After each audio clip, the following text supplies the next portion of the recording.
Something right, something slight rebel on the mic. Y'all already know what time it is. Show Like TV, we here, and we got some special guests in the house tonight, man. Y'all go ahead and introduce yourself. Let's start over here with you first.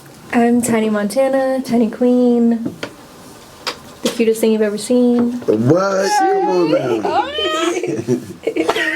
What's up, everybody? My name is Undefeated, bitch. Shout out to the Mafia Entertainment here, turn up Salt Lake City hip hop. See. And of course, y'all motherfucking know me, duh. Your favorite BBW, Pinky motherfucking Red. Hello. Yeah, man. How y'all doing today? First and foremost, man. How's everybody? Good. Blessed. Super blessed. Yeah, that's good, man. It was a cold one out there. Definitely, we pulled up and popped out, and we definitely gonna get it done and get this conversation in. Let's get into it, bro. Where you from? I was born in Provo, Utah. Provo, Utah. Provo, Utah? Yes, sir. Damn. What's that about? Let's get right into that. Let's talk about your upbringing. Like, what was a life in Provo? Cool, man. I lived in Provo for like 3 years. So my mom's from Provo, my dad's from Arizona. They were both out here going to school. So my dad found my mom. He was out and about with some friends. She was working, picked her up. They got together. I lived here 3 years, and then I went to Arizona. I grew up in Arizona. Okay. Oh, that's why you got that swag to you. Yeah, you look different. Yeah, most definitely. He got that desert swag. Yeah. So Arizona, where was you at? Where was your whereabouts? I lived in Chandler, Mesa, Phoenix, Tempe, so East Valley. Yeah. Gorgeous spot. Shout out AZ, man. Damn, that's the whole name? Arizona. No, so I lived in Chandler. Like they're different. They got like an East Valley, they got like a West Valley, they got like Southern Arizona and like Northern Arizona. I thought you was speaking Spanish for a minute. I ain't gonna lie. Nah, that's what's up. I get it down. Yeah, most definitely. That's what's up, man. So when you get back out this way, or when did you leave Arizona? So I lived in Arizona until I was like 18, and then left from Arizona, moved to San Francisco. I was working at a skateboard shop, and then met some people who tattooed and pierced, learned how to start piercing and tattooing. So I started piercing, and then I met somebody, started tattooing, and then lived out there for a couple of years. Really good time, man. Good people, blessed people.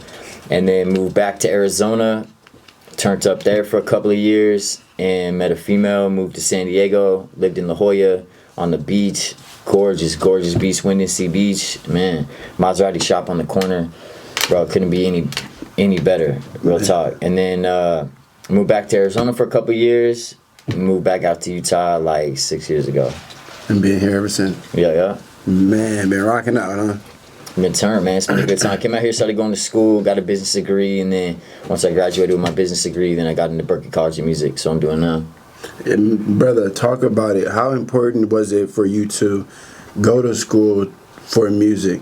Bro, music schools it's just shifted everything that I've wanted to do. Before when I was doing music, I would like look videos up on YouTube, like how to market my music or like how to, write a better song.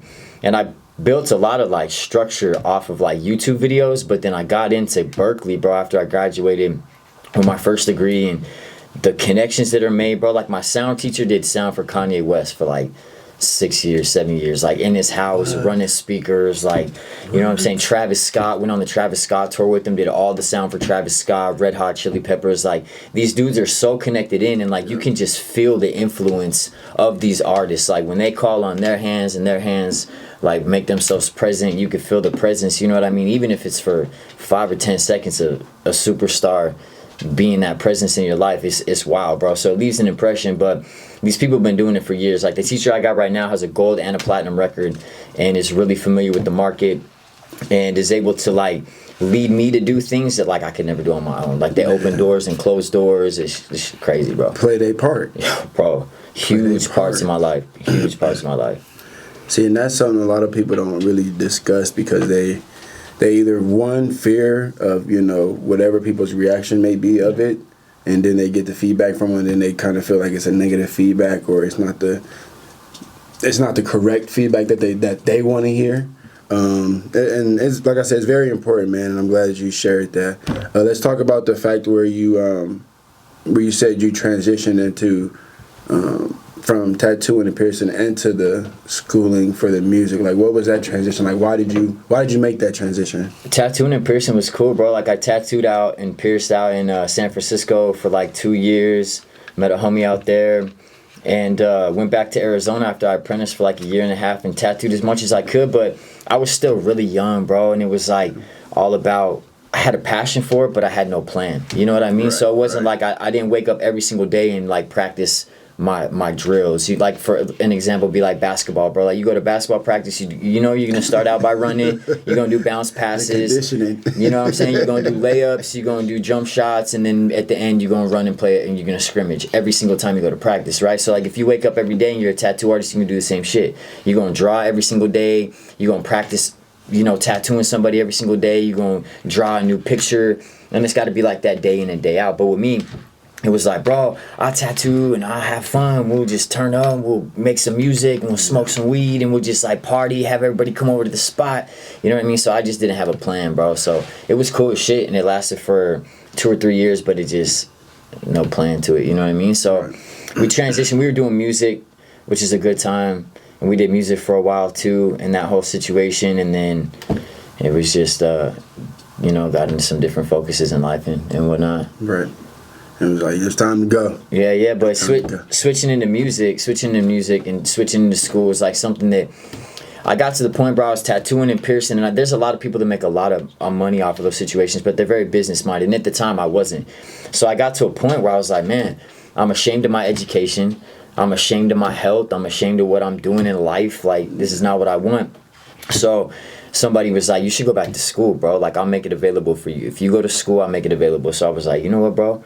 Let's do it. You know what I mean? So I went back to school and got into business school, and it was like crazy how much my life shifted. Like the structure that went into it, bro, just scheduled out every single day, serious goals, bro, working out like crazy, getting healthy like crazy, bro, stacking money, spending money on what I wanted. You know what I mean? Like shit just completely flipped, bro. Wrote 100 songs like that, bro. 100 songs so quick, dude. Put 100 songs out and then wrote like another 75. Put 75 songs out. I think I had like 225 done in like 2.5 years. Damn. And I was like boom, boom, boom, boom, boom, just working the pen, bro. And then got into music school and up from there, bro. I don't think you get enough credit for the stuff that you have done. You know what I'm saying? A lot of people look at you. No, it's real shit though. Because I've done a lot of shows with you. You know what I'm saying? You have been my favorite DJ for a long time. Thank you. No problem. But I just feel like with all the accomplishments that you have done, and not a lot of people knowing your background, that you went to school, you put the work in, you did that shit, like, you deserve so much more praise in this motherfucking industry. I'm just being honest with you. Thank you. And that's why I really touched on that, because I felt that that's passionate. You know what I mean? Like, I live by the 5 P's. Proper preparation prevents poor performance, and you prepared yourself for this. So therefore, you know, you set your foundation, you have your foundation, and now you setting your bricks. You know, you're doing what you feel passionate about, which is a great thing. And a lot of people, they share it, don't get me wrong, they share that story, but a lot of people don't share that process of it. Just like how you just did. So that's why I had to, you know, it's important. I had to definitely touch on that, man, because that was, woo, when you said it just like that, you know, you went there, came back here, hit the school, we'll do what? Oh, wait, we ain't gonna skip past that. Like, you know, that was just some regular stuff that is, thank you. It's regular to us because we have to live that way. But a lot of times it's not popular.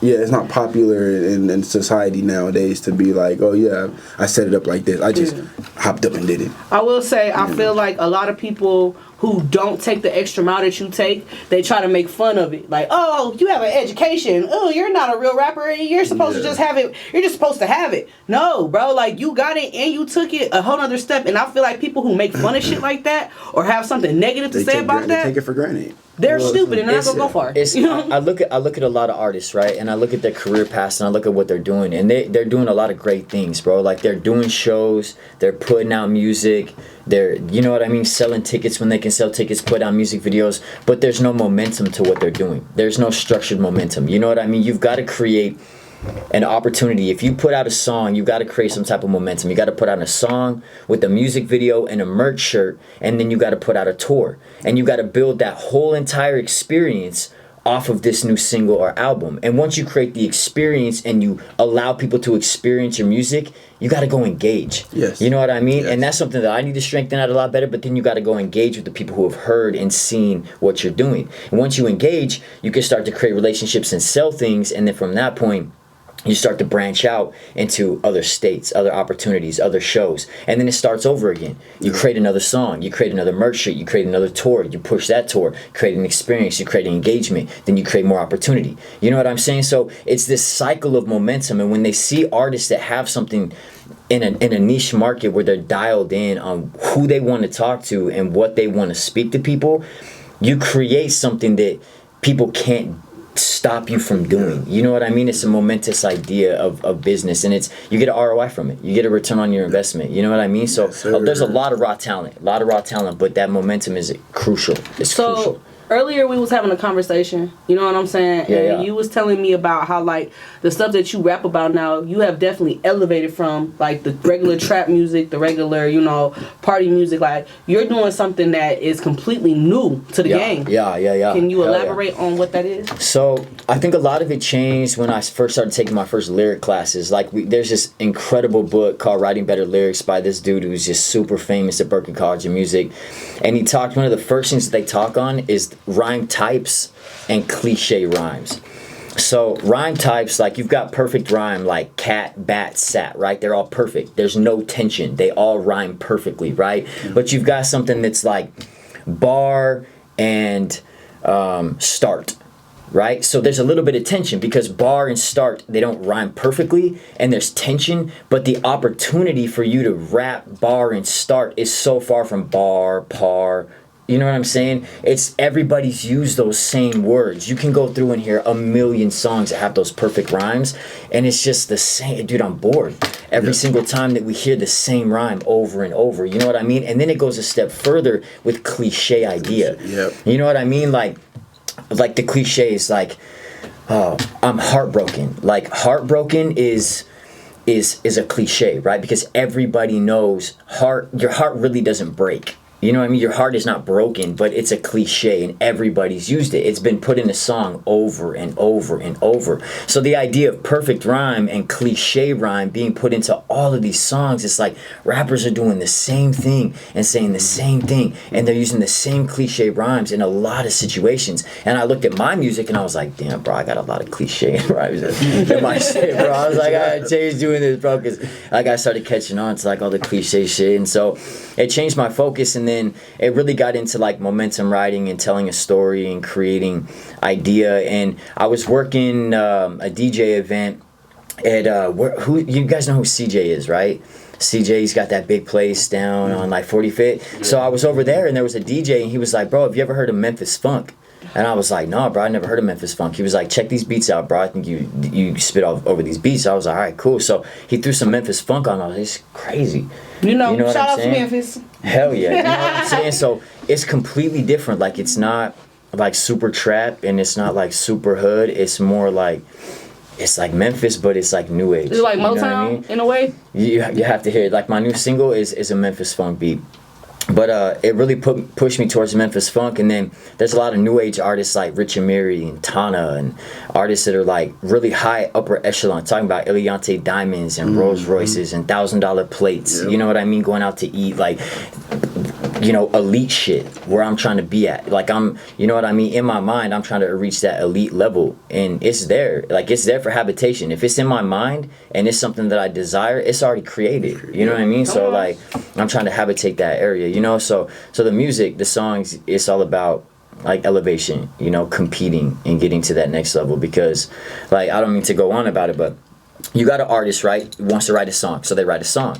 Once they've written a song, they're like, I want people to hear my song. So step 2 is getting into the community. So then they get into the community. Once they get into the community, then they want to perform and compete with other artists. So now they're at step 3 with competing. You know what I mean? Trying to be better. And then that next level is winning. Yeah. You know what I mean? And that's where I'm trying to take this brand, is like to the winning level. Everything from sound and lights to wardrobe to live performance to merch boost to experience. I mean, everything, we're trying to take it. That's what the brand is about. That's what the music is about. And it's just real life experience, man. This new song go crazy. This new song is wild. Yes. It's a wild song for sure. It's all about being out one night with a bunch of homies going to perform. It's a good song. So what? So this is, you have a new single coming out. Yeah, a new single. And what is the title? It's called The Spark Eternal. And what how did you come up with that? Like, so The Spark Eternal. So I'm really big into like consciousness and the idea of consciousness, right? Taking your mind places. I really believe that religion is not like realistic history. It's more of like a change in consciousness. Stories or ideas of like thinking one way or thinking another. If there's two characters within a story, it's you can think like this person, you can think like this person in your own mind, but you're the same person. You know what I mean? So The Spark Eternal talks a lot about Deuteronomy, and there's like a part in Deuteronomy where he's talking about, if you guys have ever seen Boondock Saints, you ever seen Boondock Saints? So he talks about how he'll take vengeance upon his enemies, so on and so forth. If he whets his glittering sword, so on and so forth. So it starts out with the intro of that. And then the song is just it's just talking about, you know, staying on go, and you have to hear it. You know what I mean? I don't want to touch on it too heavily, because if I touch on it too heavily, it kind of takes the creative power away from other people. But right. You kind of want it to be a wow factor, a shock. Yeah, for sure. I got a question. Sure. So I'm in the realm of fashion. Hell so yeah. how do you like portray yourself, like Fashion-wise? Like, what's your favorite? Like, what makes you in terms of, I guess, clothing? So I had a couple of different girlfriends who were like super into fashion, and some homies growing up that like I fell in love with this girl like in high school, dude. I was like crazy in love with this girl, dude, and like we all went to this dropout school, right? So we were all like the screw ups of the neighborhood and shit. So we're all there like trying to just like do what we're doing, like, you know what I mean? And she was really big into hair. So she would have like these fashion shows, these hair shows and shit, you know what I mean? And before that I was getting my hair braided and wearing tall tees and fitted caps and Air Force Ones and like, you know, the 2000s like hot fashion, you know? And then I moved into this like hair design fashion shit and like was like listening to what she wanted and followed her around.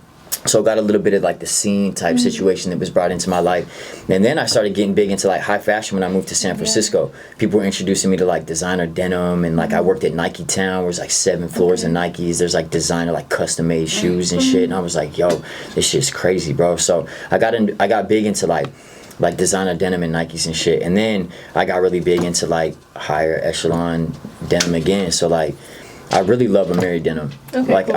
I love the way they feel. I love the way they just feel on my body and whatnot.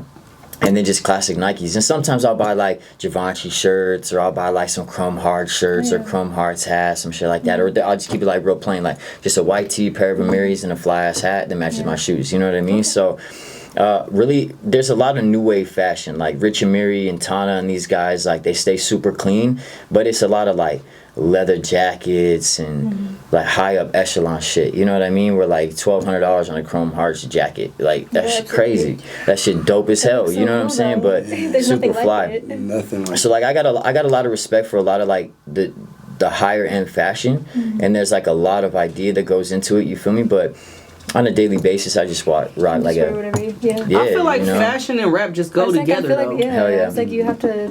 I mean, it's a big part of performance and all of that. You know. Hell yeah. Hell yeah. My next show, I got the gallery department and the Lanvin collab. Okay. So the shoes go crazy, so crazy. So if you've ever heard of gallery department, super fly brand, Lanvin shoes from Paris. So they collabed on a shoe, go crazy. Then I got some Amiri denim for that. And then I got a Montclair jacket and then a Givenchy cap that I'm gonna wear for the event. So I don't know if like that, if I'll send you some pictures of the fit. She go crazy. If you ever need some Tiny Queen. Oh yeah, hell yeah, I was just gonna say, make sure y'all tap in, cause Like, but before we get too far off topic, like when does the single drop? So the single drops the 21st, Friday the 21st. I try to always drop my music like this last weekend or the weekend, second to last weekend of the end of the month. And I try to drop a single every 2 months. So every 2 months, try to put a merch shirt out, try to do a whole tour theme for it, try to push the single, try to do something cool with the merch booth, whether it's like, so Amazon, you can get some cool ass backdrops. Like you can send any picture in, they'll print like a 5x5 or a 6x6 or 7x7 big old backdrop, and you just put your single album art up. You know what I mean? For all the shows that you're doing. And then people are like, yo, that's crazy. You could pass out a little like flyer or whatever and just build momentum on it. You know what I mean? And then it's really smart to track your revenues and your income based off of the single that you release. So like if you're generating a bunch of like merchandise sales or keychain sales because your single's hitting when you're performing, you're like, yo, this is my new single, da da da da da. People come up to your merch, but they're like, yo, bro, I love what you're doing. Let me get a shirt. Let me get stickers. Let me get, boom. Okay, so for those 5 shows, for this single release on this tour, I made $500. You know what I mean? I made $1,200. I made whatever off of the buzz off of this single, right? And then it starts over again in 2 months. You put out another single, you put out another backdrop, you get different color lighting, all types of cool stuff. You know what I mean? You create like a new music video or whatever. You know what I mean? And just like boom, boom, boom, boom, boom, and it's just you build it off of that. So I have another question for you too, because you seem like to be a very intelligent person. I don't even want to just say men, like just a very intelligent person. How do you feel about gimmicky clout chasers in the industry? Like so, people like, what do you who mean? create fake gimmicks to like push their music. Like give me an example. Okay, I don't want to do this, but I'm gonna do this. So I know you know Lebo. Yeah, Lebo. Okay. And you know, I did the little thing with them in their research. Shout out to Lebo, he's pretty dope. But I was in his group chat. Hell yeah, okay. And there was this one specific white boy who was in there who made a gimmick to be like, well, he hate black people, basically, you know, and all his raps was about niggas and how we are trash and we're this and we're that.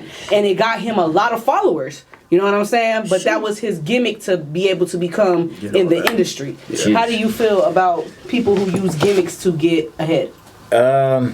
So gimmicks, man. I think that this is an entertainment industry, right? So we entertain people, you know what I mean? And sometimes people use positive influences, sometimes people use negative influence. Like Kanye West is in the news every single day, whether it's like he's breaking up with somebody or he's screaming fuck Adidas or he's screaming, you know what I'm saying, my baby mama or my girlfriend is like naked in front of the you know what I mean, red carpet. Some people use that negative momentum and they can manage it. They can manage it the right way. Depending on the content though, we're talking about gimmicks, not like what he was doing, right? Just like a gimmick, right? So gimmicks, if you are smart enough, if you have a PR agent that's smart enough to put you in that position, it's all about marketing and positioning. If you have a community that wants to see the gimmicks that you're putting out, well, shit. All for it. You know what I mean? All you can for make, it. if that's what you want to do and you want to perform and you want to be that type of person. They're aware of it though. Exactly. You know, exactly. Well, and if you're really good at what you do, they won't be aware of it.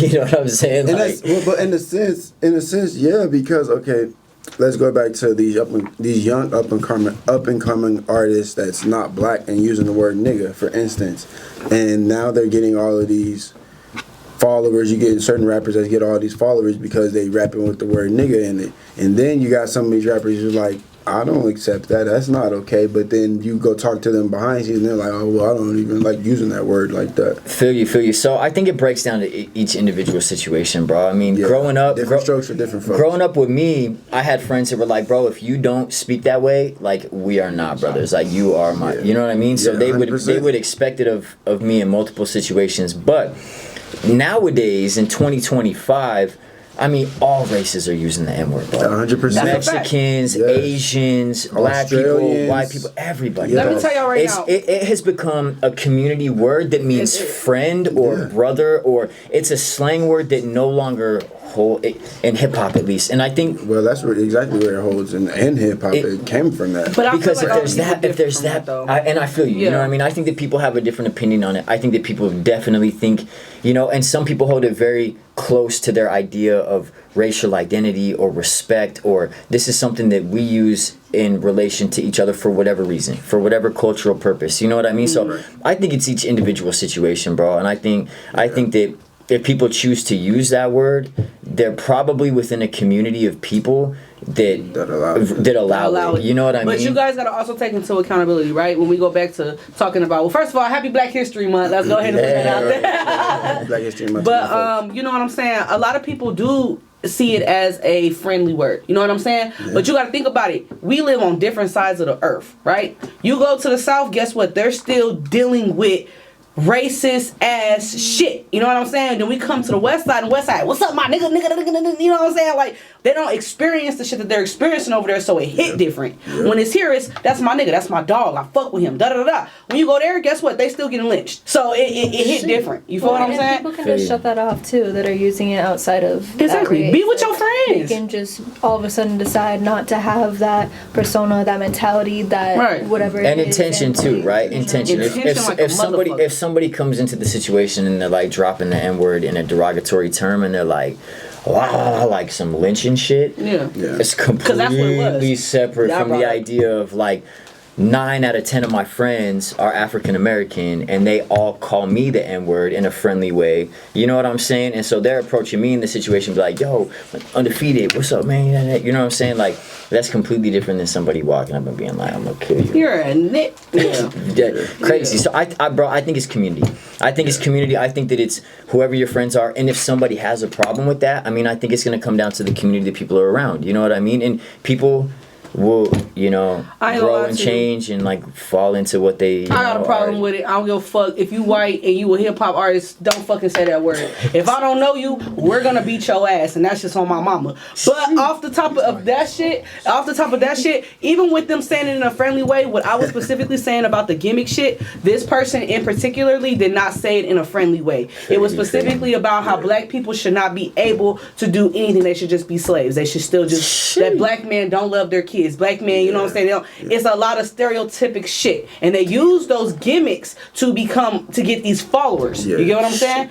Not saying, but I know that you're not that type of gimmick. But I'm just saying, like in the industry, that is something that does come up. Gimmicks are one way of a strategy to up your status. Up your status. You know what I'm saying?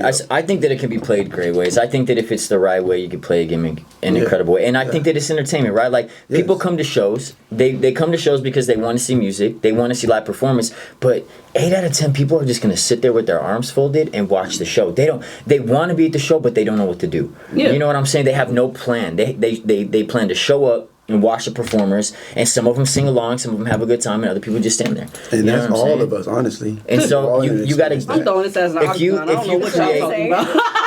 Your first show, you telling me so? The first concert you ever been in, you telling me like. I'm gonna tell you right now. My first concert was Raven Simone for the Cheetah Girls. I was in that bitch. See, you was. I was in that. Dancing. I knew all the. Okay, but how are you gonna go to any type of show and just stand there? Is actually that's just that's because they don't know what to do. Dude, yeah, they want to be there, but it's like a frozen in the moment type of. I'm in shock. You got it. And that's our job, though, you got right? 5 seconds to be in shock. So if we create a gimmick, on stage, right? We have somebody come out from this side and somebody else come out from that side, right? And we create some type of like climactic idea where people are in shock and we get them to act certain ways. Just tell them to go get. Hey, yo, you know what you should do? You should go take a picture and get an autograph. You know what you should do? You should walk over there and go buy a merch shirt. I feel like because they don't know how. But tell me why. They're like, I want to be here, I'm here, but like, what do I do? Go to the merch bird. You know what I'm saying? Get a picture. What's up? If they are in that shock mode, is that just with hip hop? Because I didn't see a lot of motherfuckers be at mosh pits and they know exactly what to do. Them motherfuckers just start swinging on each other. Or like going crazy at Taylor Swift or something. Like there's like Taylor Swift. I'm trying to concert. I don't know what to do at a Taylor Swift concert. I'm gonna be honest with you. I ain't gonna lie. What you doing at Adele concert? What you doing at Adele concert? Adele? I'm crying. My point is, I'm talking about. I'm crying. You don't just stand there, regardless. Like if you're like in tune with the performer that's on stage, you're not just like. I know me. It's gonna be me. Hello. True. Yes, exactly.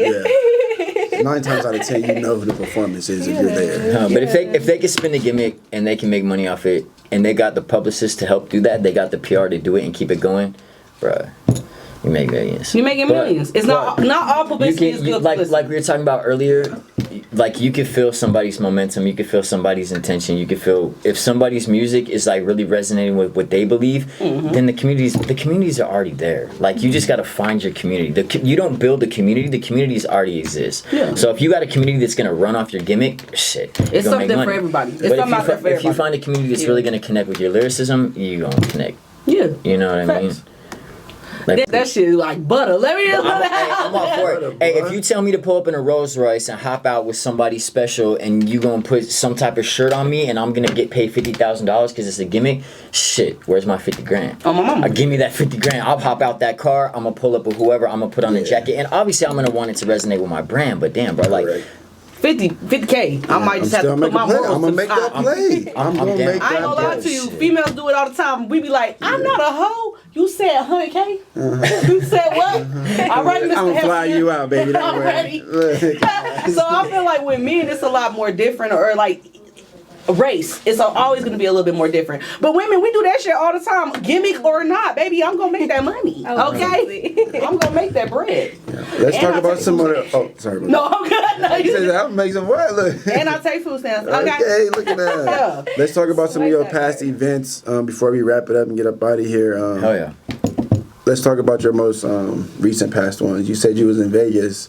Vegas. Not too long ago. Did a Vegas mixer, man. I counted the shows up over the last like 2.5 years. I think we done like 300 shows. Like 300, 350. Work. Bro, outside. Games. Every chance I get, bro. Sometimes like 2-3 events a night. You know what I mean? Like whatever we can do just to get out there and experience and get our hands on like any type of way to just be there. But the last couple of shows we did, Vegas mixer, super cool. Had a homie plug me in, who's really working a lot with R&R Entertainment. Super dope artist. I was like, bro. Shout out to R&R. Yeah, shout out R&R, shout out Wes, and all their team, Dame Dash, and everything that they got going on. So he plugged me in, was like, yo, there's a mixer, you can do 2 songs, get to Vegas. I was like, let's go. So that event was hella cool. There was like a big dance, like old school steppers that were out there like dancing, having a good time at this really cool Chinese restaurant. And then we turned up, had a good time, Rising Action, Climax, performed. Shit was crazy. But lots of cool shows, man. We've done all types of shows from like the King ISO, like strange music type of music, all the way up to like OGZ's type music, to like man, all types. Phoenix Flexing. I mean, anything. We just trying to put on for Utah hip hop, pretty much. You know what I mean? Yes, sir.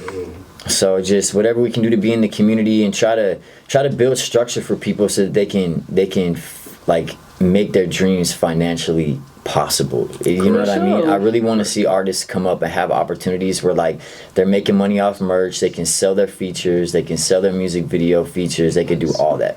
You know what I'm saying? And once they can get to that point, dude, it feels good because you start getting bread in your pocket. You're like, bro, I'm going out to eat right now and it's off of music money. You know what I mean? It's like, it feels so good, bro, to like go spend your money from your music money. But show, so Vegas and Storm Tour, I love Storm Tour. It's a whole different market too, man. It's like more of like the metal rock emo like hip hop craziness, you know what I mean? So I could like crowd surf and mosh pits and like people going crazy and turning up and still like high end fashion. You know what I mean? So I just love hip hop in general, man. But we got a couple shows coming up. We got Lil Peep coming up on the 21st, which should be a really good time. We got Stunner Girl coming up, which should be a really good time. Shout out You Stunner Girl. did that show last time. I did. Super lit. And then we got a couple more shows. Somber Show coming up. Tapped in with Tasty Beats. We're gonna do Fora in August. Fora should be a whole different. We're waiting on Rio to come back with what Rio's gonna do because I think he changed his tour from like where he was at, and then he pushed it back. And then I don't know if there's a Salt Lake date anymore. So we're just waiting on that. And then got a couple of DJ events. DJing at Lamplight coming up on Saturday, a week from today. Working with iBang. iBang was like, yo, you want to work? You want to be like a regular DJ here? And I was like, hell yeah, bro, let's go. Take your opportunity. I mean? Shout out iBang, Mr. Hell yeah. Snow. Shout out Mr. Snow. So just working, bro, and like really trying to focus on the live show. I did want to tell you, I've been waiting to tell you this live because the apology should always be as loud as what happened. I'm sorry my friend stole one of your shirts. Oh, bro. She was drunk as fuck. She didn't even steal the shirt. She just wanted the attention. So she said she stole the shirt. But if she did so happen to steal the shirt, I'm so sorry. Because my friend is a bitch. Dumbass hoe, and she did that shit. Well, it's like I thought about it, and I was like, okay, the shirt cost me like $16, bro. You know what I mean? So like, if she took a shirt, I was like, bro, she could have the shirt, bro. He did. He was so nice about it. Hey, will you just ask her to take a picture? She ain't got that shit. She don't just tell her to take a picture and tag me. I'll get her a shirt. She lost her keys too. I'm gonna just tell you, she's slow. Listen, she's slow. But do you have any shout outs you want to get?